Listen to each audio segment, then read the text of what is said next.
everybody. Before we get started, a word from our friends at Virginia Theological Seminary. Clarify your focus, sharpen your skills, intensify your ministry with a Doctor of Ministry from VTS. As the largest Episcopal seminary in the United States, VTS offers an unparalleled, flexible DMin program that will introduce you to the latest in congregational development and educational research. You can check them out at vts.edu or on Facebook. Okay, here's your program. Hi everybody, I'm Chris Yaw. Welcome to ChurchNext. It's a place where people who are passionate about building healthy congregations come to hear from the very best mentors around. And today we are joined by a one-time pastor, an author, and now a seminary professor in the Evangelical Lutheran Church in America. He's David Lose.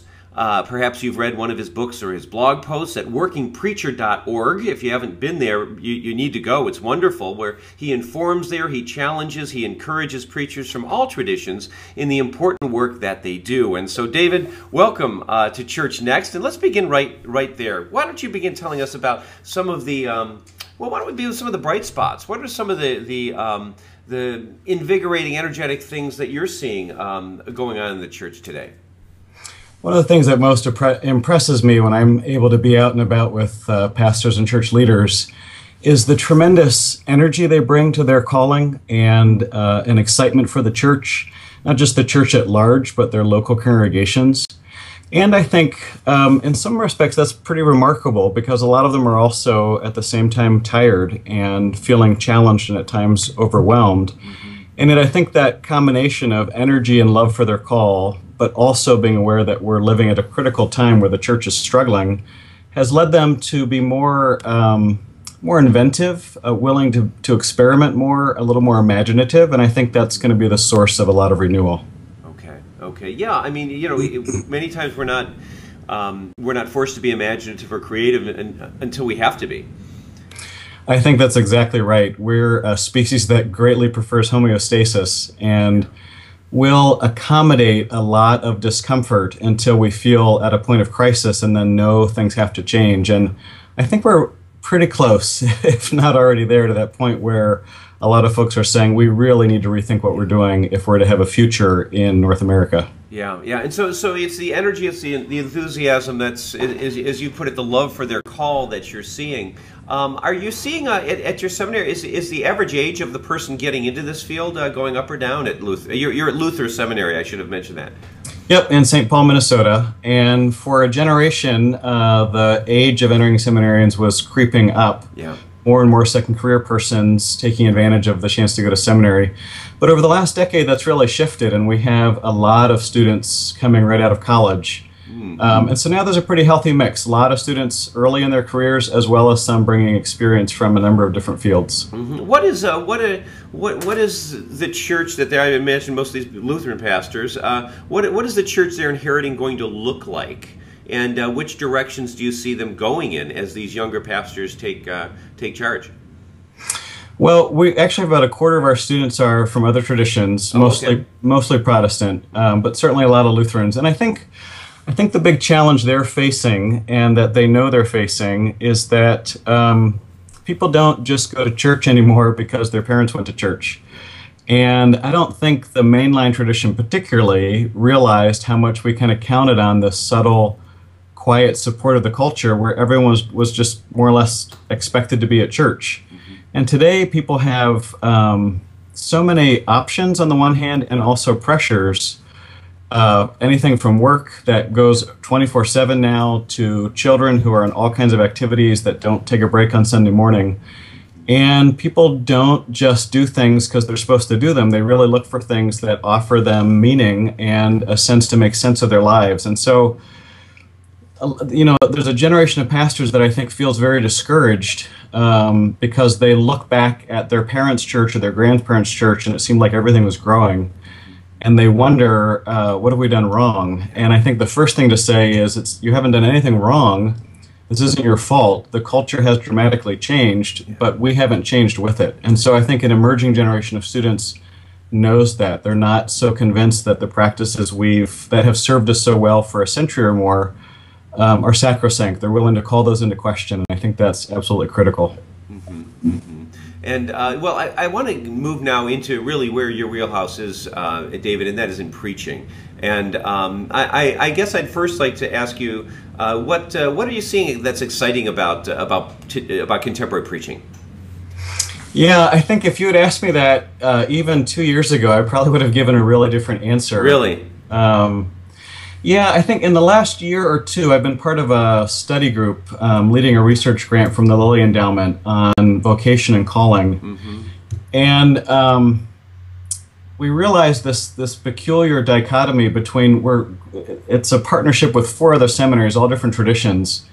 All of our graduates are committed to a theology of vocation, that all of God's people have a calling in daily life. But when you go a little deeper and reach into the congregations all of our graduates are serving, what you find is very few people believe that what they spend most of their time doing is a calling, or worth God's attention or the church's attention.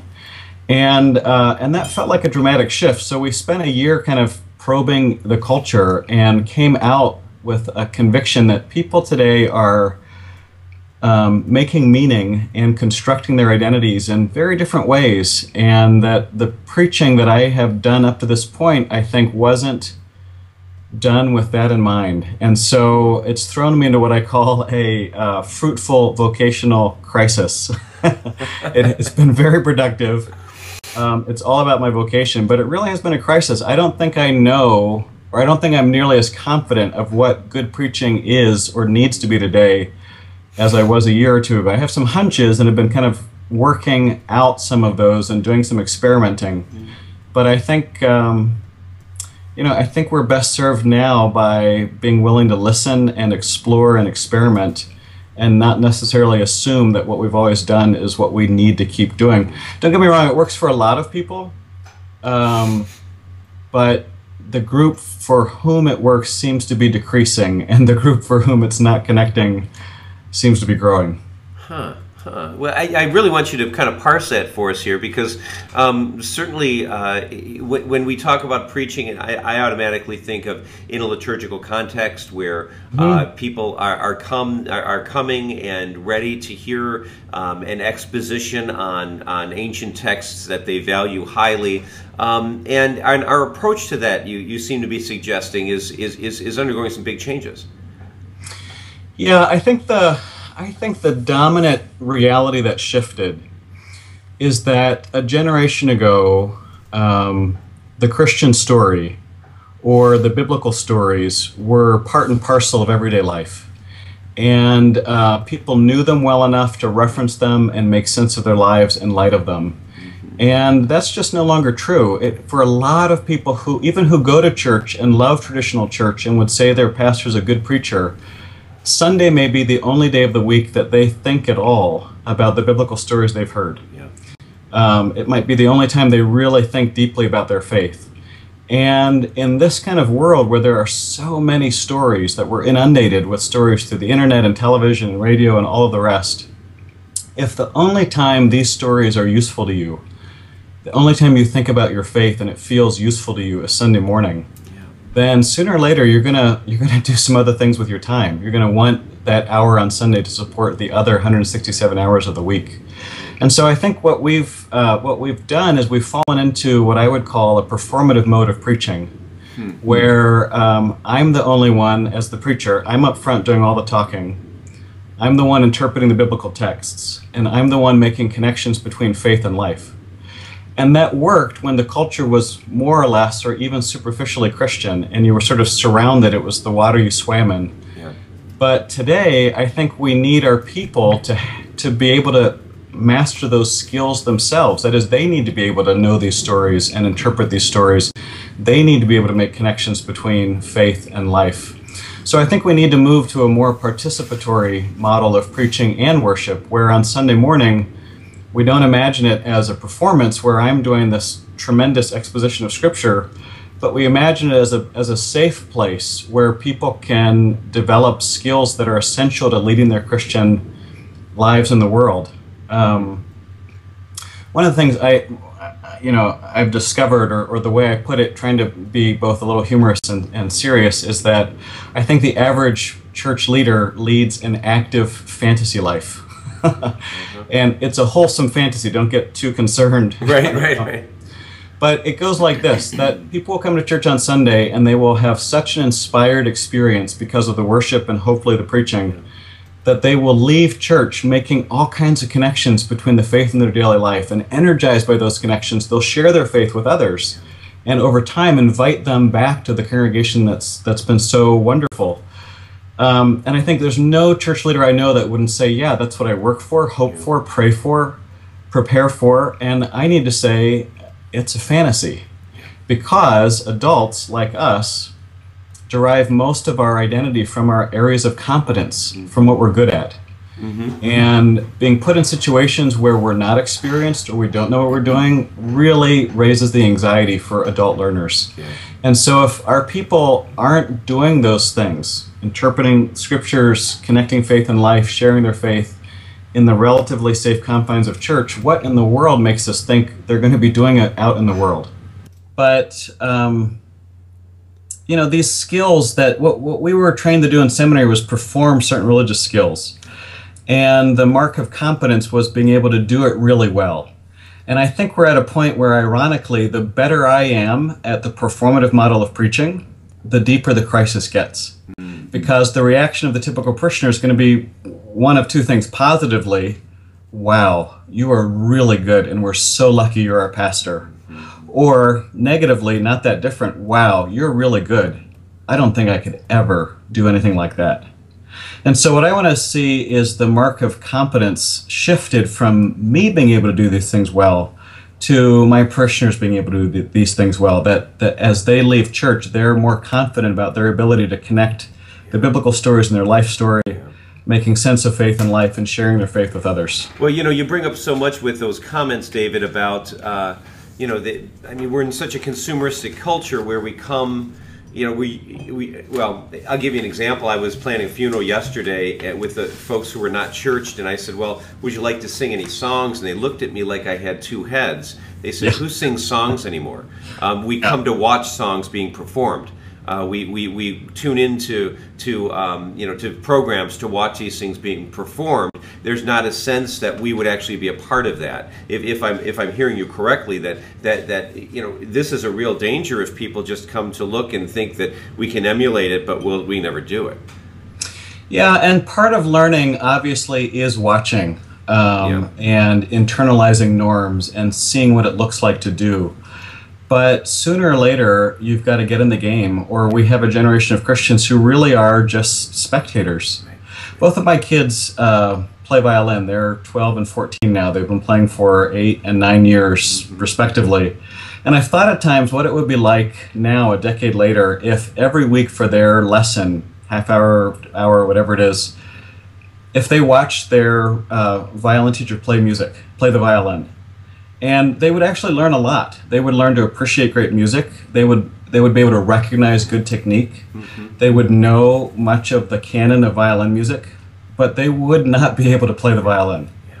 And for me, this idea of modeling, of allowing people to watch and listen and enjoy, but also then meeting them where they are and giving them very small pieces that they can work on and master, which is, of course, the way a good coach or a good teacher. You don't start with this large Baroque piece of music. You start with them holding the violin correctly. And I think we need to think about preaching and worship in a similar way, that we certainly meet people where we are. We don't expect them to go from sitting back and listening to standing up in the pulpit and preaching. But can we begin to invite them to take these stories with them out into the world and sort of charge them to go look for where they see these things? And over time, as they practice that, can we have them reflect back by email or other means what they see? And over time, can we invite them to talk with each other for short periods or moments? And can we expand that over time? Can we think about a variety of ways in which they can increase their capacity to participate? And so if you would jump into it, it would be very intimidating. But most people, I think, discover as they participate and develop some competence, and with that some confidence, they actually enjoy being a part of it. And when you think about the rest of their lives, increasingly our life is not one of passively receiving things. We're in a participatory world. That's the big advent of Web 2.0. We're no longer consumers of information. We're producers, whether we're rating a book on Amazon or putting a post on a blog or engaged in the kind of dialogue we are via the computer.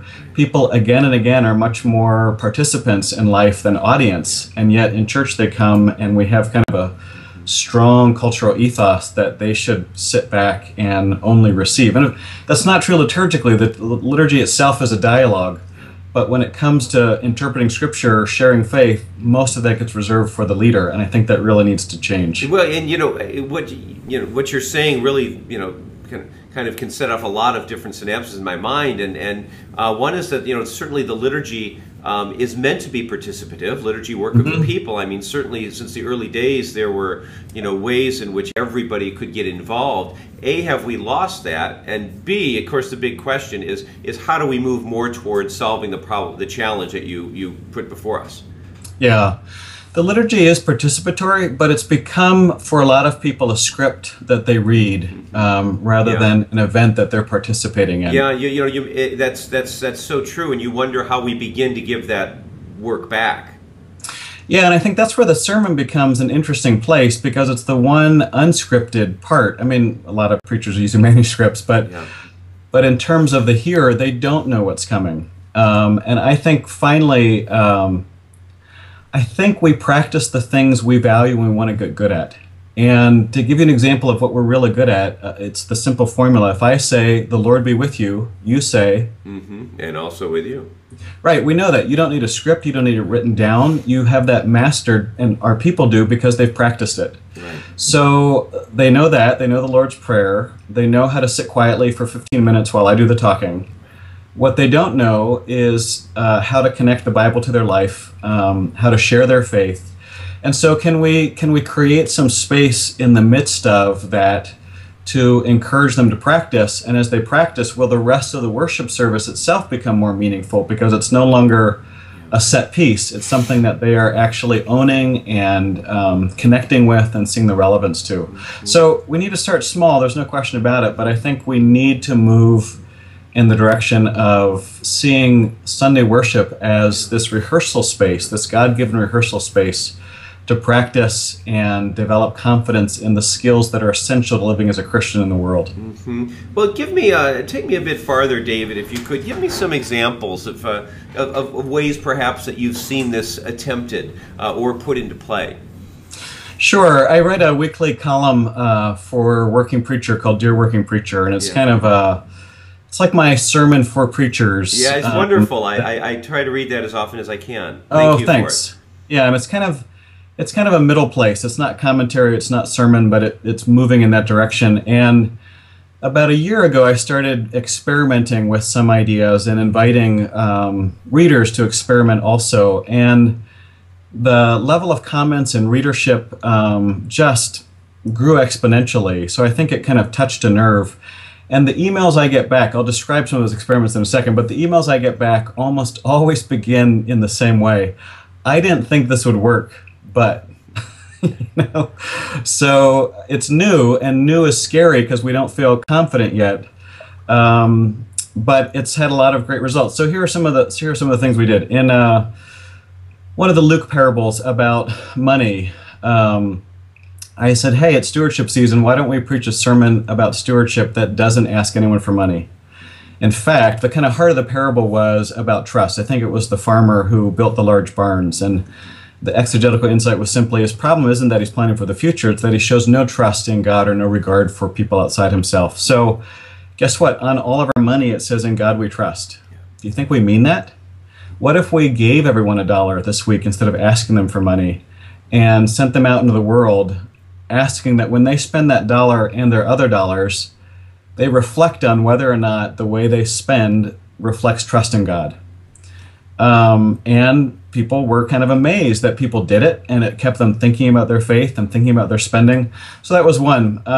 In last spring, winter, spring, when we had that long period on the Sermon on the Mount in Matthew, in Epiphany. Never ending, yeah, 7 weeks. We did a few experiments. One was, the amazing thing is all of these, the exegetical insights are not phenomenal. They're really basic. And the experiments are not wildly creative. They're just different. And so the week of the Beatitudes, the insight, very simple, was, gosh, Jesus blesses all kinds of people that don't normally get blessing. Maybe we ought to do the same and have individual blessing this Sunday. Have people come up and be blessed as they come to communion or the way out of the church or whatever. And the response was phenomenal. One pastor wrote and said, we worship about 400, and after the service, 6 people wanted to join and 2 asked to be baptized. Nobody had a dry eye. And so we kind of talked about, this is so simple, why is it having such an impact? And we concluded that blessing is incredibly uncommon in our world. We're good at affirming. My kids have more medals and trophies for participation. Like when I was little, you had to win. Right. There was only one valedictorian. Exactly. Now you just show up. Right. So we affirm and we accuse, right? This is our political environment, but we don't bless. And that's a powerful thing for the church to do. And so how did the church do this practically, David? I made a couple suggestions. They did it in different ways. A lot of them, if they did not have communion, at the time they might have had people come up and receive an individual blessing. Others concluded the service with people turning and blessing each other. Okay. And that's been one of the fun things too. People really kind of adopted and run. So another week it was Sermon on the Mount also, and it was that line, "Be perfect as your Father in heaven is perfect." Yeah. And I always find that to be an incredibly intimidating passage. Right. And I was reading Eugene Peterson's The Message. Right. And Eugene translates it as, be the person God intended you to be, just as God is who God is supposed to be. And I thought, wow. And then I thought, better check this. Eugene's a little loose sometimes with the Greek. The verb there is telos. That's exactly what it means. Not moral perfection, but reach the end you were intended to do. And so that Sunday I suggested handing out paper and pencils and having people write one thing in their life that's keeping them from being the person God wants them to be. And then pass it in with the offering or throw it out or have a place to put it. And churches just got very creative. One group had everyone pass it in and they lit them on fire. And people watched what was inhibiting them from being the persons God wanted them to be burn up. Another passed out little pieces of water-soluble paper, and they wrote it down, and then on the way out, dropped it in the baptismal font and watch it dissolve. Mm-hmm. So, I think this is the thing that it invites. It's just a little nudge, and then pastors can think about their context and their people and own it and be very creative. And the response across the board from pastors is, the thing about this sermon was it wasn't like a great sermon in the way we think of a great performative sermon, but people kept talking about it. They kept thinking about it. And that's the idea. Not that they even are thinking about the sermon, but they're thinking about that experience, and they're thinking about that passage in relation to their life. And I think that's the kind of experimenting I'm interested in doing. And what you're saying, the cynic in me, David says, oh, that sounds gimmicky. That's exactly what I always think. Yeah. And 5 years ago, I would have totally, bashed my own efforts. Right. And now I'm thinking, okay, gimmicky is when you're trying to get attention. Well, or you're trying to do a bait and switch. Yeah, right. It's something that what you're after is kind of a manipulative experience where you've done something for the sheer experience or the attention. Yeah. Now I call it creative. Right, so I've become more generous. Right. Because the idea in the end, and this is the amazing thing, at the end of a great performative sermon, people says, wow, what a great preacher. At the end of using one of these gimmicks or little creative exercises, people say, wow, that's interesting. It makes me think about my life differently. Or they say, what a great God. Or what a great God. Or you have helped me see God in my life better. And I think that's what it's about. When it's done, in a sense, the preacher ought to be fading into the background. And what ought to be left is this person and their God and this world where they now can imagine themselves seeing and partnering with God in their daily lives. Yeah, no, you're so right, and I mean, as a regular preacher myself, I would not be honest to say that there isn't some ego, boosting that goes on in this, and you look forward to being the spotlight, and et cetera, to some degree, even the shyest among us, if they're going to be honest. But to really try to, because hopefully that's what we try to do as a work of the people, is to put the spotlight on God. and realizing that perhaps the sermon doesn't always have to be God shining through me, but it's got to be God shining through whatever.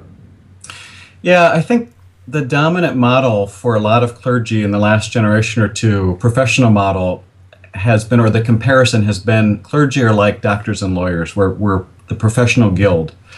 And I love doctors and lawyers. This isn't about them at all. Right.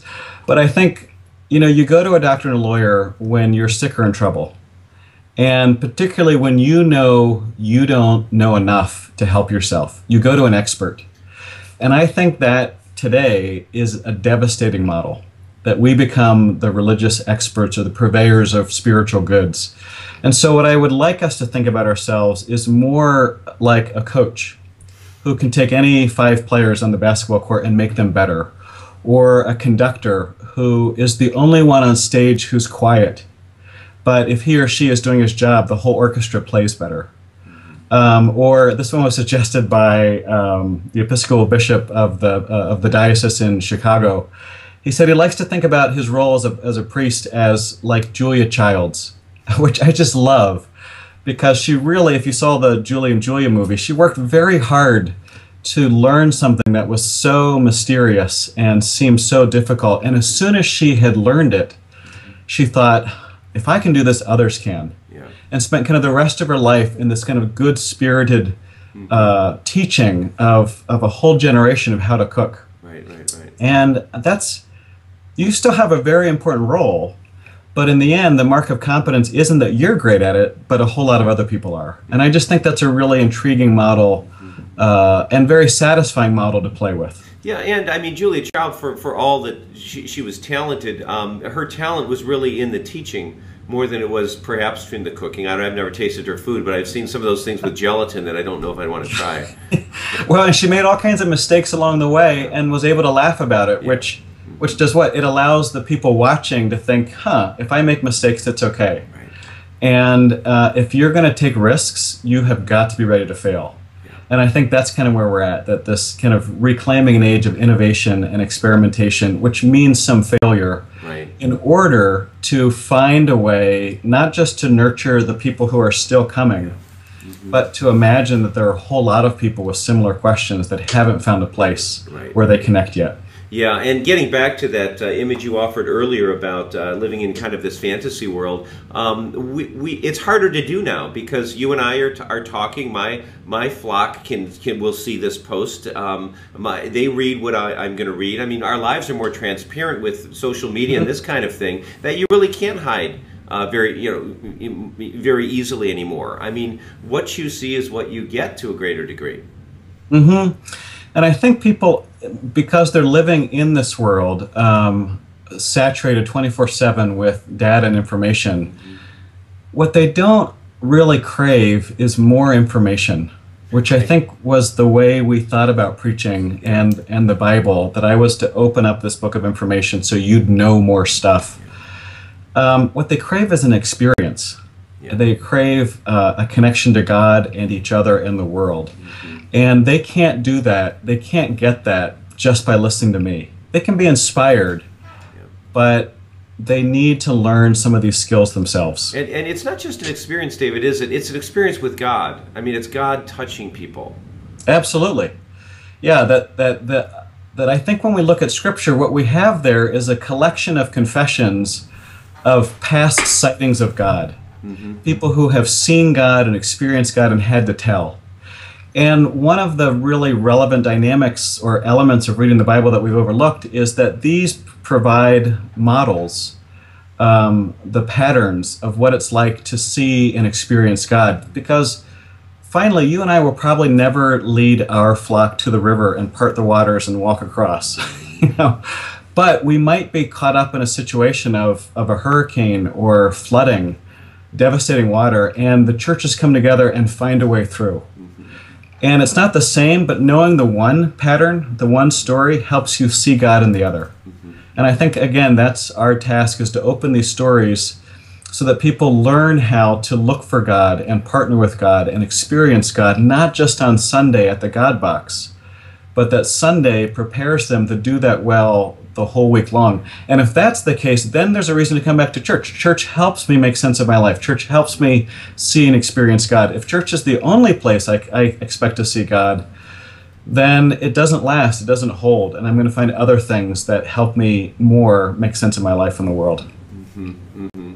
I want to ask you a few questions about how we do this, David. How do you what should I be bringing to the study table then on Tuesday morning when I sit down with the texts and think about, it's coming up on Sunday. How do I offer people more than just my profound insights?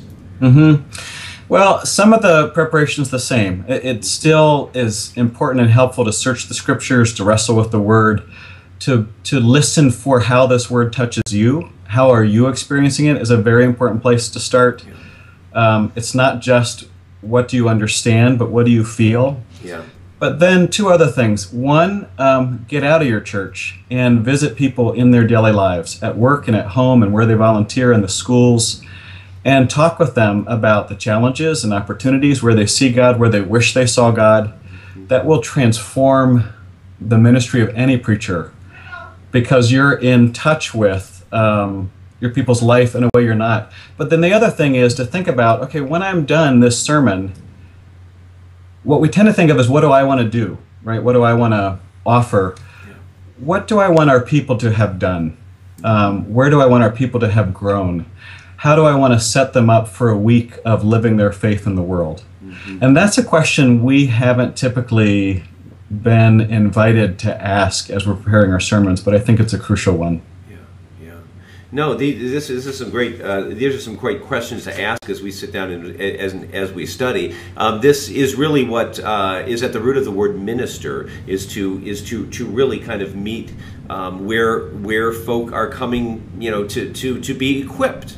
Certainly we come for worship, so we come to give thanks and we come to offer what we offer, but we also do seem to come because we want to find out where this intersection of our life and God seem to be. That's right, and I think we spend so much time worrying about how to get people to church or how to give or educating them about the importance of stewardship, and I think 90% of it's a waste of time because what's changed is people don't automatically give to the church, but they still give. They give to those institutions that make a difference in their lives. And so whether it's their kids' orchestra or sporting team or a group that's become important to them or a charity they've become involved in, and not just watching, but they're participating, they're volunteering. And so if we can imagine that church is meant to help people live their lives fully and productively and in partnership with God, as that works, as people get that, they come and they give because it makes a difference to them. Are you in danger of crossing that kind of line that we all fear, David, about making churches consumeristic? Well, I think they already are. You mentioned that earlier. People come and they sit back waiting to see what you're going to do. I want to see them more as vocational counseling centers where they come to have their own sense of calling clarified. They come to hear that they are a child of God and to be equipped to live that life in the world. And I think that ends up being far less consumeristic. This isn't about simply pandering to what people want.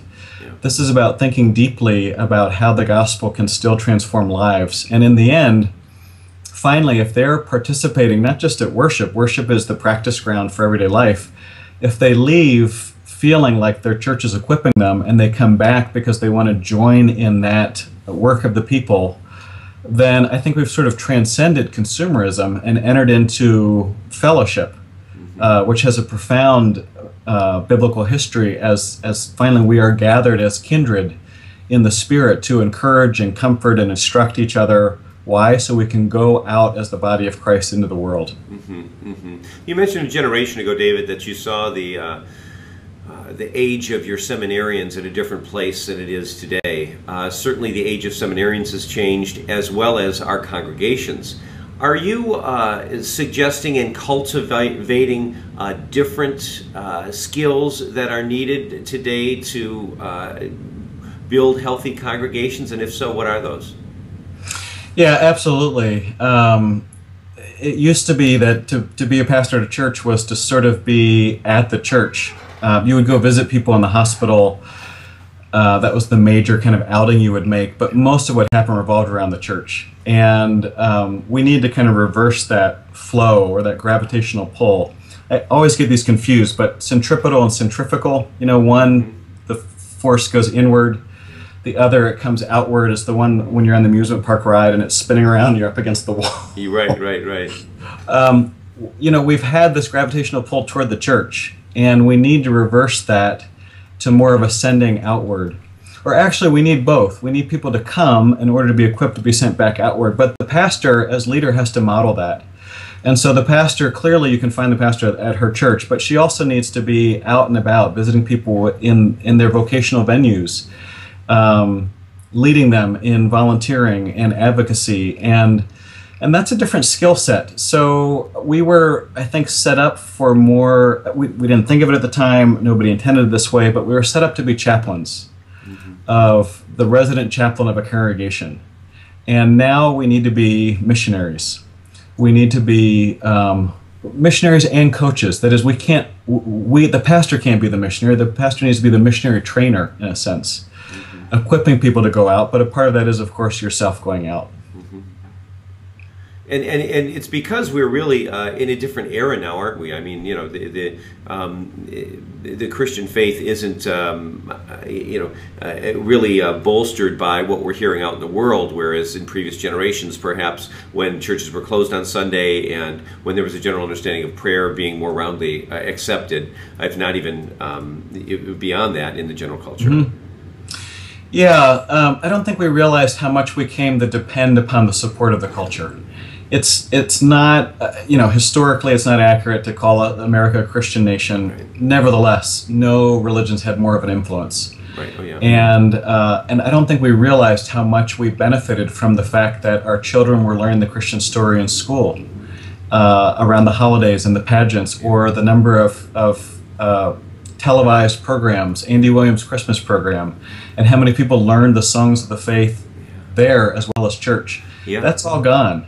And I say that not to pine for a nostalgic past or to stir up culture wars. I don't think the God we know and Jesus on the cross would want us to force our faith on people through the culture.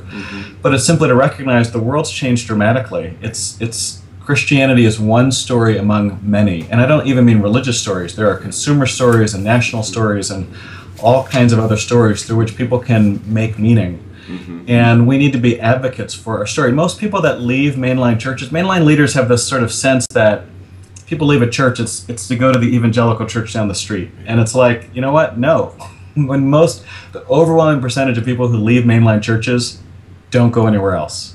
They just don't come back because the faith hasn't been helpful to them in making sense of their lives. And so they give their time, energy, money to the institutions that are helping them.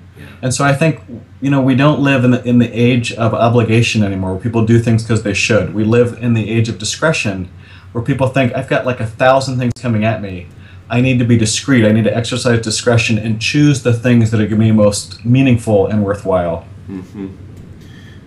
Okay. And so really what you're suggesting is that the skills of today's pastors need to be one of getting out, meeting people. You seem to describe we also need to be inventive, not afraid to try new things, which is certainly what you're suggesting in your sermon preparation. But go ahead. Well, and I think we really need to think of ourselves as those who are training Christians to live their lives in the world, and to be focusing again and again on what are the skills that we learned in seminary? What are the skills that have helped us make sense of our lives in the faith? How can I teach them, share them, spread them, instead of imagining I'm the one who's to perform them? And that, above all else, that every element of your leadership in a congregation needs to be focused around, when people leave, what will they be able to do better? What will they be able to name or experience more fully? It's a challenging task, and we're served, we're not served by thinking the problem is we need to do what we've always done better. And I think a lot of people are burning out trying to do it better and working inordinate hours trying to make the old pattern work. We need to sort of recognize it's not working, that we need to ask a different question. And we may not even know what question to ask yet, but sometimes it helps to admit what you don't know, because then you're open to learning. Okay. And so when you and I kind of survey the landscape, David, of many churches that are very challenged at this time in terms of just survival, your advice seems to be one of thinking of yourself more as an equipper.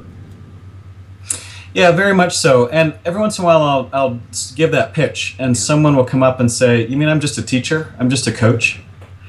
And I'll say, "Yeah." Have you had a good teacher? Have you had a good coach? Yeah. Do you remember how phenomenally talented they were? How hard they worked? Yeah.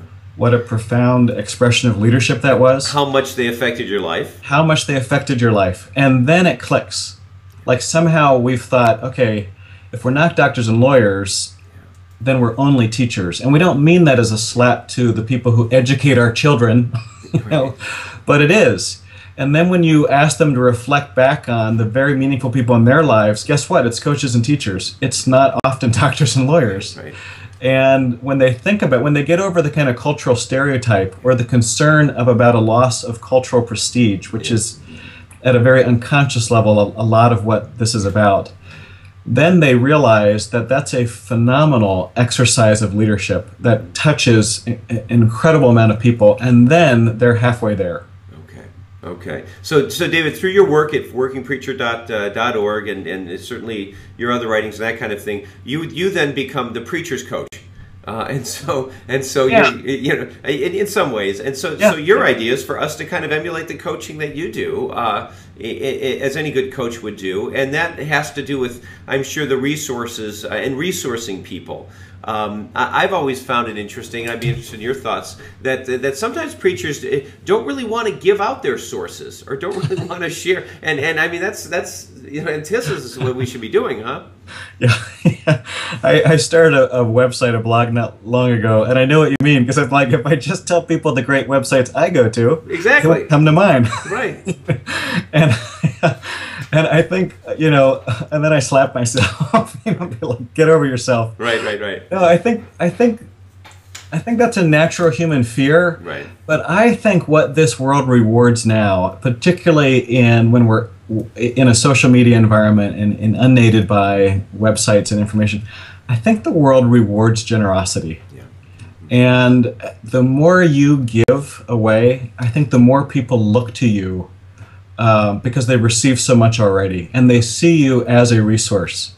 And if I have to choose between being seen as an expert and seen as a resource, my more sinful self will choose expert, because I like that. Mm-hmm. But my more Christian self, or my more dedicated self, my disciple self, will want to be a resource. And actually, I found that I think in the environment we're in, experts are becoming less and less valuable, and trusted resources are going up exponentially in value. And so I think there's a lot to be learned by this phenomena in the web, where we ourselves go back to sites that share inordinately with us, and why not adopt a similar model? And this model of generosity and giving away and emptying yourself, you know, there's a precedent for that.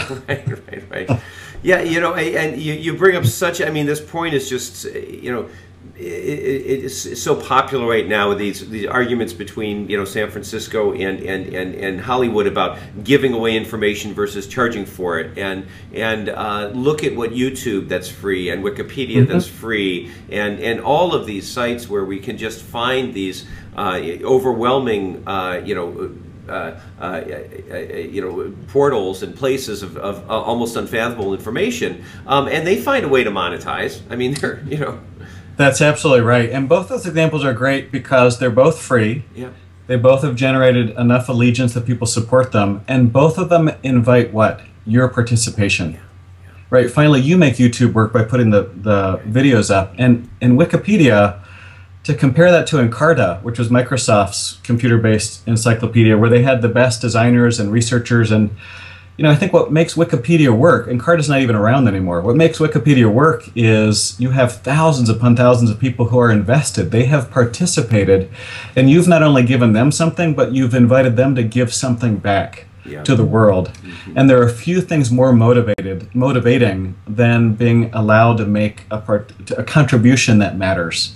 And so again, a lot to learn from this environment we're in about how to be church in the world.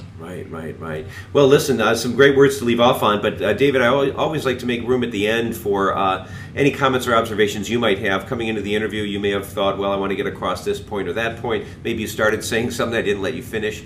So I'd like to leave it now to you for some wrap-up points. The one thing I wasn't prepared for. Yeah. No, I think we covered a lot of the ground. I mean, I think it was just a couple weeks ago I started a website in the meantime, and I put this in an email, and I couldn't get that URL, so I had to use my name, which for a kid from Pennsylvania is like mortifying to use your name as your web address. Right, exactly. But for me, it's an experiment to certainly engage clergy, but what I'm way more interested in is, can we engage the everyday Christian in helping them think about their faith in relation to parenting and politics and money and whatever. So I think that impulse is what I'm interested in now. It's when people talk about Working Preacher, which is getting 350,000 hits a month now, it's really done very well. I always say, that was the low-hanging fruit. Like, I'm just amazed nobody else thought of it earlier. Because preachers need sermons. But our everyday Christian, and I'm a little suspicious of layperson now, because what it means in the popular imagination is amateur, The everyday Christian doesn't necessarily know they need help in thinking about their faith. They haven't done it for so long. And so I'm just really curious about how we can kindle conversations with our people about how these phenomenal stories can shape their story, and how what happens on Sunday ought to prepare them to experience God in the world every day. So that's where more and more of my energy is going, and any way we can get that word out, I'm happy to help. Yeah. Well, David Lose from Luther Seminary and WorkingPreacher.org, thanks for joining me on ChurchNext. You're very welcome, Chris. Thank you for the invitation.